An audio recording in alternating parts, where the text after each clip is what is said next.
Thank you very much.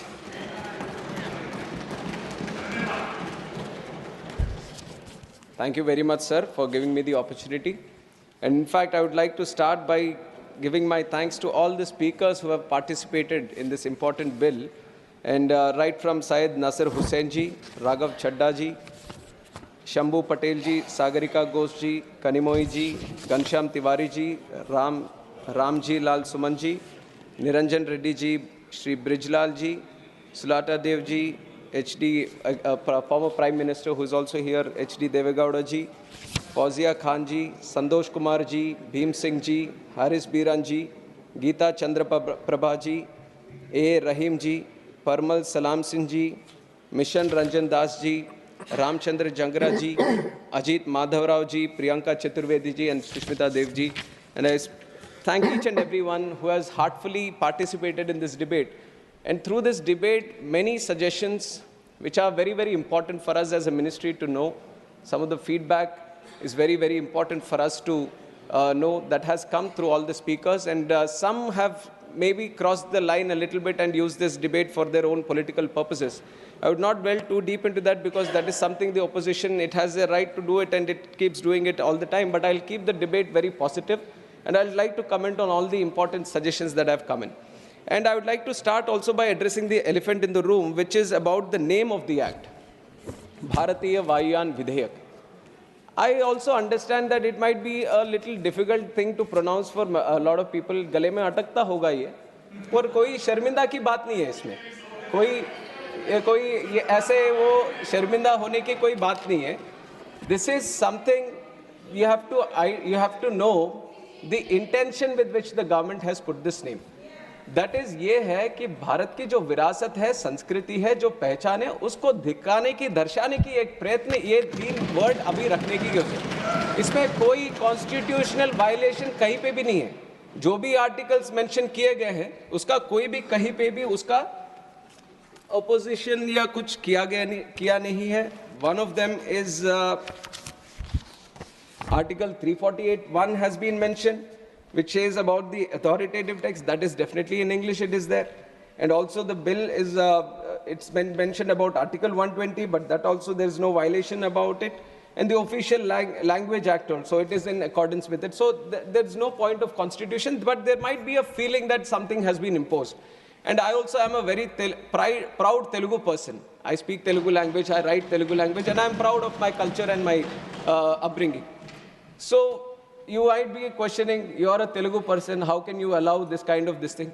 अरे हमारे तेलुगु में भी भारत तो भारत ही बोलते हैं. Vayu is also a Telugu word. So Bharatiya Vayuyan Vidheyak becomes half Telugu for me also.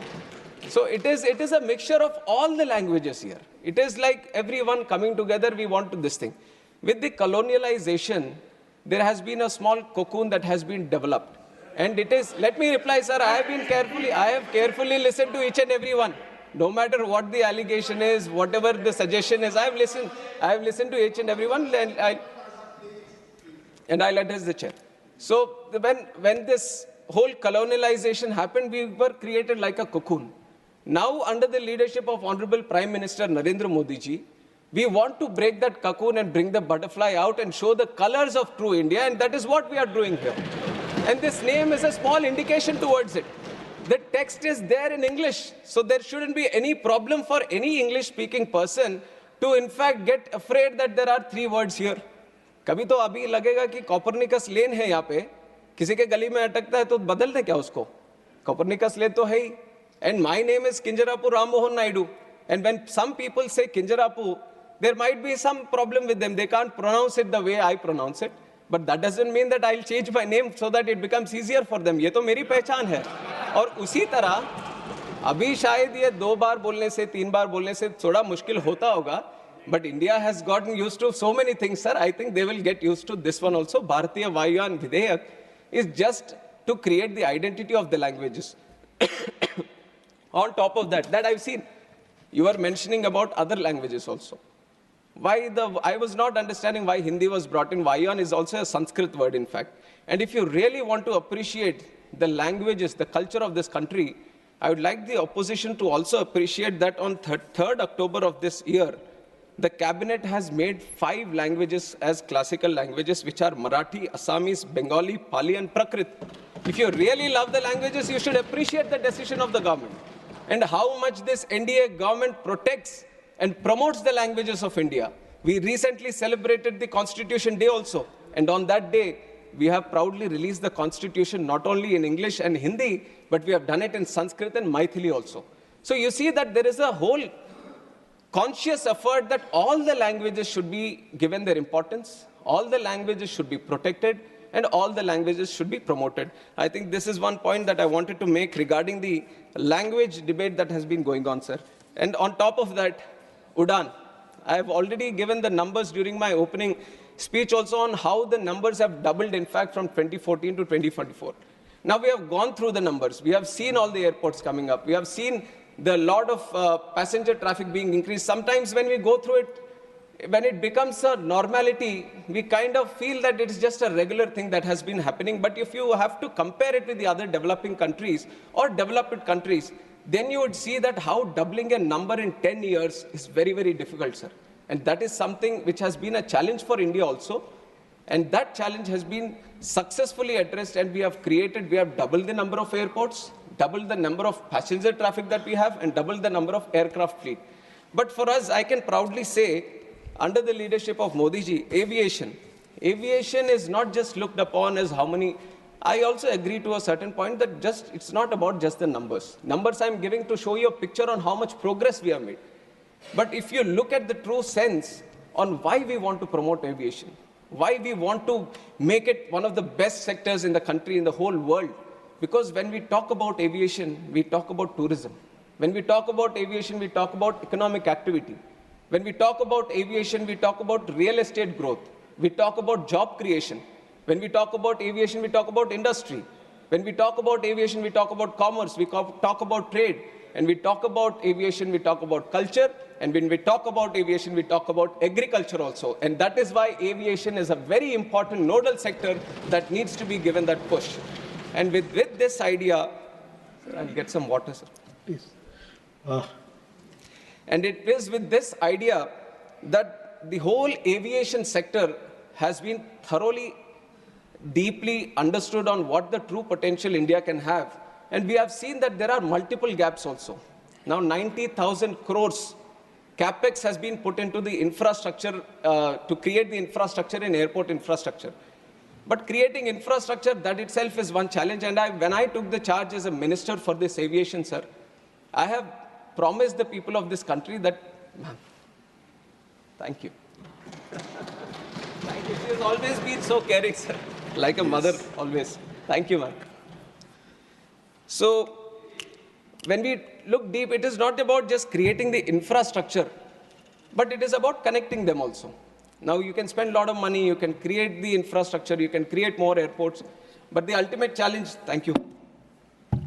The ultimate challenge is how do you connect?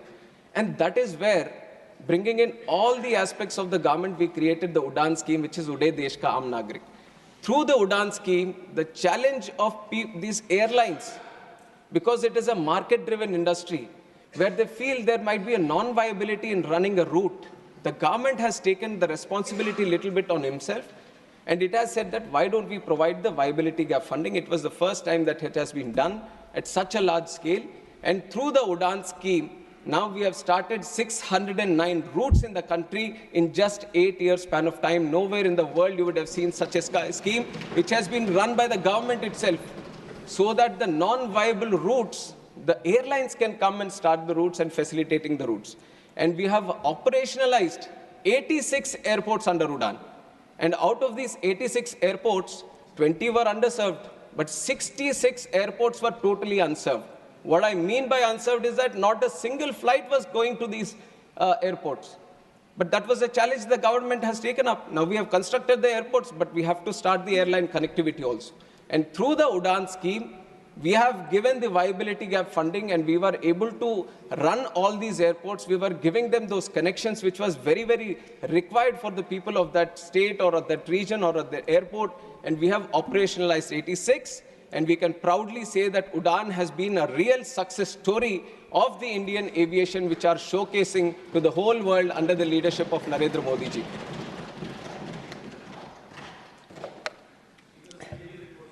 And why I say the whole world, sir? In fact, in September, we have had one conference also, Asia Pacific Ministerial Conference, where 41 countries were participating, and there were stakeholders from aviation across the globe also who were participating. And 29 countries have sent in the best of the people who represent aviation from their countries. And I have heard all of them speak in that conference, and they have proudly said, the real thing that we can pick up from India today is how it has improved the domestic connectivity within the country, and how it has launched the RCS UDAN scheme so that it could facilitate the regional aviation in a very big way. Because for them, most of the countries, sir, for them, the aviation becomes more of an international affair. How do you connect your country better to another country? But a lot of them couldn't crack the challenge of internal connectivity. But now with this UDAN scheme, we are showcasing it to the world that a little push, a little commitment from the government, you can create wonders, and that is what we have done through the UDAN scheme. And now through the UDAN scheme, we have kind of addressed the accessibility.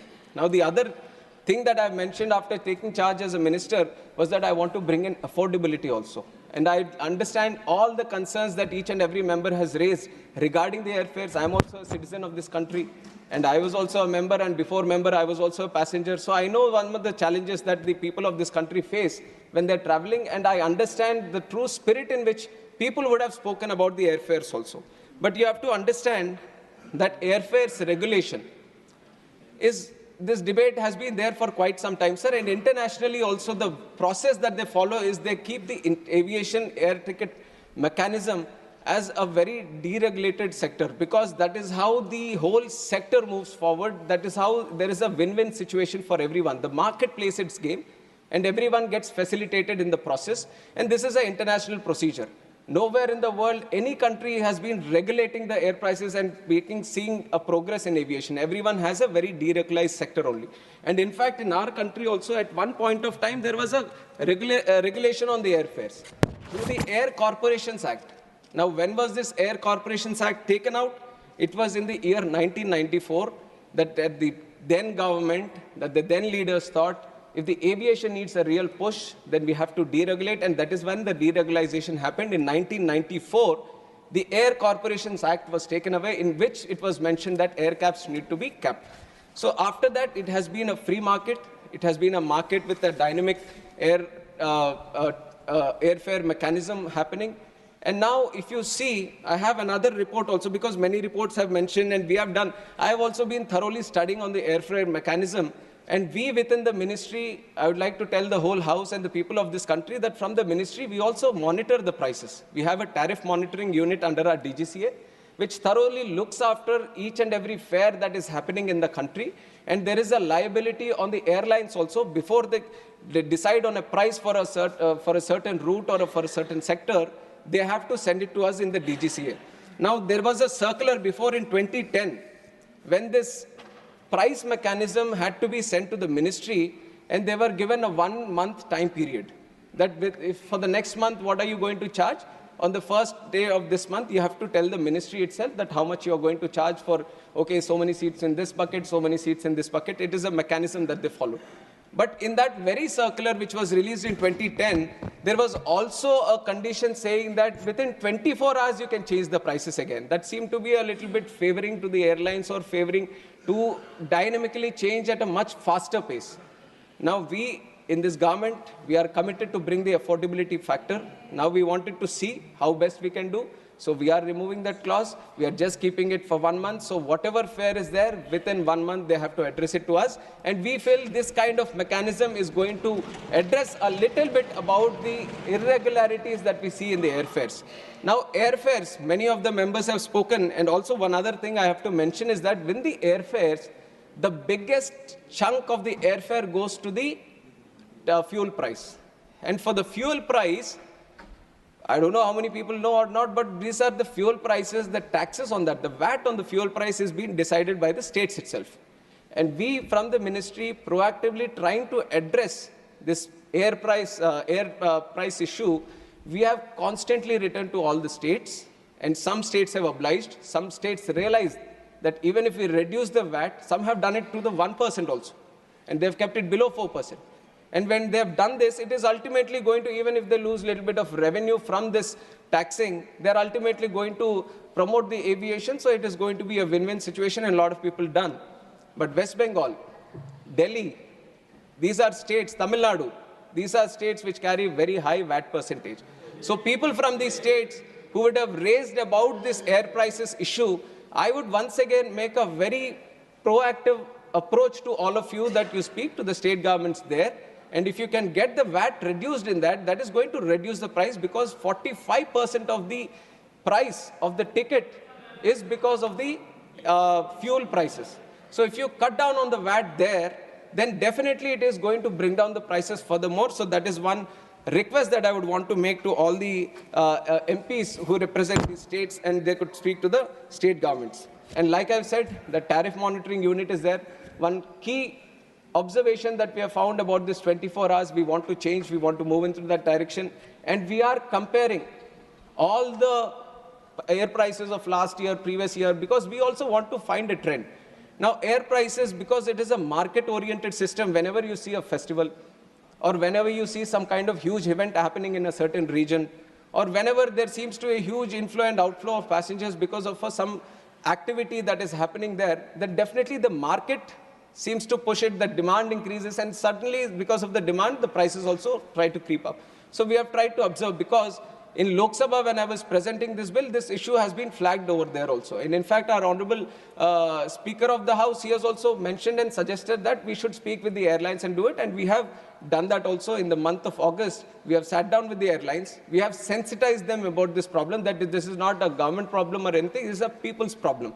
It has been raised in the House, and our Honorable Speaker has also mentioned about it. So according to that, we have met the airlines, we have sensitized them, and then after the season, the Diwali season has been done, we have observed that in the previous Diwali, 2023, 2 days prior to the Diwali season and now 2 days prior to this, the major sectors between the metros and the major connectivity points where huge traffic flows, the prices have reduced from 2% to the tune of 42%. This is something just by proactively reacting to the suggestions that you have given and interacting with the airlines and sensitizing that, we'll be thoroughly monitoring the air prices. And if there is anything, because we all have the rules right now, that if anything happens out of the rules, then we can penalize them also.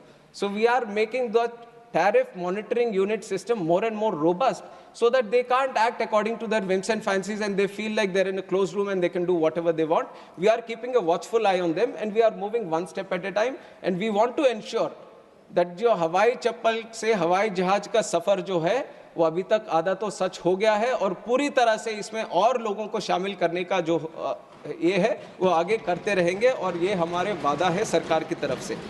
And on top of this, airfares, there was also an issue of bomb threats also.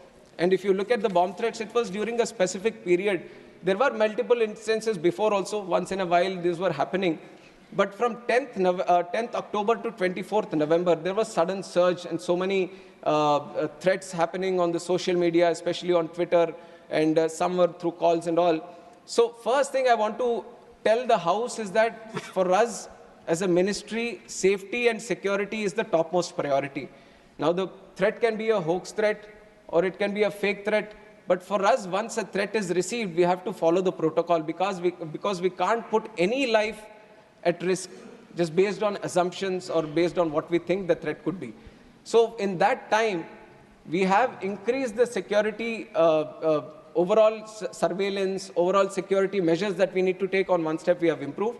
And we have kept the mechanism very, very dynamic. So whatever we have learned while doing these threats, while addressing these threats, whatever good feedback that came in, through the ministry, through the BCAS, through MHA, through MITI, all these departments combined together, we have tried to address this problem as a dynamic situation. And overall, the flights, only 3.24 of the threats that were received, 3.24% of the flights only got diverted. So much of this thing we were able to address, and we were trying to get down the inconvenience faced by the passengers to the very minimum. That was one dynamic approach which we followed during the bomb threats. But I agree that this can't keep happening all the time.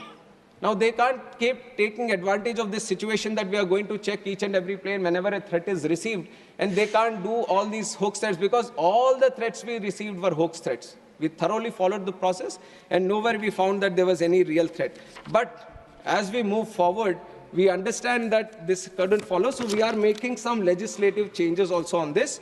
We have aircraft security rules, and through these aircraft security rules, what we are trying to bring in is a legislation change where whoever found guilty of doing this will be put under no-fly list. So this is one approach that we are taking, so at least it becomes a deterrent. Because 3 instances, we have found out that there have been 11 different IDs that have been used through social media, and the police, especially Mumbai police and Delhi police, they have made some attempts to catch some people also. And they have found out that one person who was going after this, he had some kind of personal grudge against the person who was flying on that flight. So for that reason, he puts in a threat on social media that there is a bomb on the plane.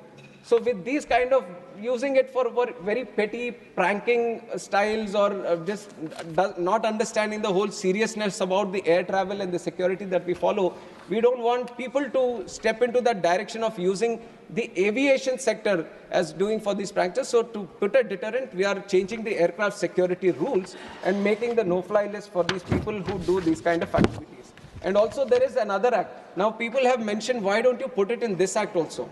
But under the civil aviation, we have another act, which is the Swastika Act, Safety Suppression of Unlawful Acts Against Safety of Civil Aviation. This is another act which specifically deals with these offenses and unlawful activities regarding the plane. And we found that that can be strengthened a little bit. So we are going into amend that law. We are bringing in slightly more stringent clause into that act itself, which will address the concern that has been raised today. So in very quick time, we would like to bring it to the House also, so that the amendment that is proposed in the Swastika Act can also get passed, and that is regarding the bomb threats we are facing. And on top of that, there are some other, in the very beginning, Digiyatra, privacy concerns, and it keeps coming under questions also, but I have to say that during, regarding the Digiyatra, almost 3 crore people have used it till now. They find it very, very convenient, because what takes through the CISF security, what takes like 20 to 25 seconds, with the usage of this Digiyatra, it becomes 5 seconds for them to cross gate to gate. And it has been put at multiple points. One is at the entry of the airport, then there is the security check-in and the boarding gate thing. So at these 3 points, we are using these Digiyatra systems. And first and foremost, Digiyatra is a totally voluntary system. It's not a mandatory that we are pushing it onto the people or the passengers. Whoever feels that it is convenient for me to use the Digiyatra, only he gets to use it. And how do we address the privacy? There is a certain audit on this. There is a forensic audit which has been done, and everyone has pointed out that no privacy threat is being done by the Digiyatra. And whatever the information that is stored in the Digiyatra system, it gets purged. Once you use Digiyatra, the whole information about the Aadhaar or whatever details you put in, it gets stored on your phone itself. It doesn't go to any other place. Only when you put in the boarding card, the airport gets notified that you're traveling through this airport at this time. So within a stipulated time, the information goes to the airport, so that when you reach the gate, the airport has that information. And once you cross and once you travel from that airport, the data gets purged in itself. So there is no place which stores all your data. And if there is a data threat that needs to happen, all the people who use Digiyatra, all the phones need to be hacked. Now 800, so many phones, whoever Digiyatra is using, they all need to be hacked consistently, but otherwise there is no one place where all the Digiyatra systems get, the data gets stored, so there is no privacy concern in that. And other than that, drones and advanced air mobility, I'm very happy that people are also seeing that aviation has many other sectors. Otherwise, people feel that we only deal with the airplanes, but whatever is there in the space, whatever utilizes the space, any kind of vehicle that utilizes the space, it all comes under the Ministry of Civil Aviation. And we have defined this thoroughly in the Act itself. And much of it, because this is a very robust industry, the rules need to be consistently changed, the airspaces, it's an international affair, and all of these coming together, then you need to have a very robust mechanism that somewhere, like I've said in the opening speech also, the International Civil Aviation Organization, which speaks with its under 193 member countries and continuously recommends us on what the protocols need to be, what the requirements need to be. So not every time once they say that, acha, ye karo, then I can't bring everything to the parliament. So we are bringing in the principal act, in the principal act itself, we are saying, let us have the authority to make these rules little more strongly. And once we do that, the rules can follow according to the recommendations that we receive. And just like how we have rules for the passengers, rules, safety requirements for the aircraft, similarly, we have made rules for the drones also, and we are stepping into making rules for advanced air mobility vehicles. And you'll all be very surprised and excited also within 1 year, because a lot of research is going into advanced air mobility. This is something which is very exciting for a country like India, where from the airport to coming into the city, when you're in these metro cities, everywhere you find this challenge. A small traffic jam and you're stuck for 1 hour or 2 hours coming home from the airport itself. And that is where these advanced air mobility vehicles, this is the electric vertical takeoff and landing vehicles, which is going to be a new invention which is happening across the world, and people are building these prototypes and trying to form the rules around it. And India is not far behind. We have already said if you want to build a vertiport from where these vehicles need to take off, we have already, from the DGCA, we have designed the rules for that. And airworthiness of this aircraft that we are going to build, we have designed the rules for that. So step by step, whatever needs to be done, we are consistently speaking with the industry and forming the rules so that by 2026 in the beginning, when the industry says we have the vehicle ready so that we can use it, we are ready with the rules from the Ministry of Civil Aviation. So we are strongly pursuing that path. We have not left it behind. And if you say that it's not there present in the Act itself, according to the definition of the aircraft, it comes under this Act, and we are forming the rules subsequently so that all those things need to get addressed. And a lot of people have also mentioned about their local airports or the airports of the region. Some new airports, some need to be developed, some need the capacity augmentation, and so many other things. And to address each and individual one, it will be very difficult, but I assure each and every one, you can come and see me, you can discuss about your airport with me, I'll be available to meet, and everyone across the tables. Our intention is not to do politics with any airport. Our intention is to promote aviation and do the best to the people of this country so that everyone who aspires to be on that plane has a very convenient, affordable and accessible air travel. That is the thing. And one, out of my respect to our ex-Prime Minister, who is also here, and I should appreciate the commitment he has at this age also, coming here and sitting for so many hours, and for the reply and mentioning about the airport, that he is so passionate about the Hassan airport, and we are going to take it seriously from our side. It is an airport which is being developed with the help of the state government of Karnataka, and I've got the details regarding it, and it is the physical progress of the Hassan airport is up to 60.21% today. Financial progress is 56.51%, and the project completion date is April 2025. As a minister, I'll be constantly pursuing with the state government itself so that it gets done in the stipulated time. And your dream of having a very good airport in Hassan, not just for this thing, but for also catering for the demands of the farmers there, definitely we would want to make it a reality as early as possible, and from our side, we'll provide all the support. And this goes without saying to all the members who have mentioned about airports also. Our intention is to make as many airports as possible, because now we see the aspirations have grown. Now, each and every district, earlier what used to be like the capital airport of a state, wherever the capital was there, people were expecting one airport there. But now I'm seeing that people, even though there is an airport within 100 and 150 kilometer radius, they feel like they are entitled to one airport in their own district itself. ये सोच में जो बदलाव आया, ये हमारे नरेंद्र मोदी जी से आया है कि हर जिले में every district can afford their own airport. It is with this movement that we have gone forward, and definitely we will keep continuing it, and all the requests that we are getting, we are going to do it. Now we have to also realize that building an airport, the ease with which we are doing it today, we might not be able to do it tomorrow, because the land availability will not be so easy. So whoever wants to build an airport, whoever wants to see an airport built in their space, they need to actively pursue with the state government. They need to get into discussion with them. They need to pursue the land. They need to capture. Please. Why? Please. No, you are traveling. Kerala has taken full. Kerala state has fully utilized the aviation sector like no other state. I appreciate all the efforts they have done. No other state has. Please. Let me speak, sir. No other state. He's not yielding, please. No other state has 3 points of call. Only Kerala has it. And it is with respect to the people there who travel abroad for many things. We have given 3 points of call. Kannur also we have international thing. There is a strong request for points of call. And like you have said, we are not doing it by like and unlike of this thing. No points of call has been given, but we are thoroughly moving into that direction to see where else we have to do.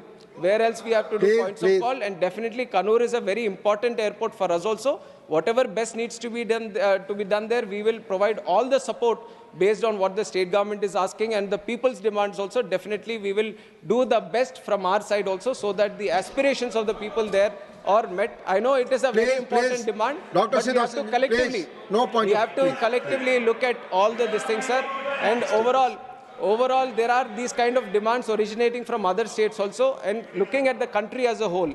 And how do we connect it with international sectors? Because a lot of the airports that we have built now have the international status also. They are requiring flights to start international all those things, we'll collectively look at India as one big aviation hub, and then how to promote all these places. We'll take one considerable decision, and all the, even if it feels that I haven't addressed any issue in particular, my team and I myself, we have noted down all the points, and I am going to reach out individually to all the people who have mentioned here and definitely make sure that each and every issue that has been mentioned through the bill is going to get addressed, sir. And we are really, really committed to take aviation to another level. One important closing comment that we want to make is we have been talking about a lot of the air traffic connectivity and how we bring more people into air travel network. But what we are really trying to address through the act itself is how do we improve the job creation and economic activity also.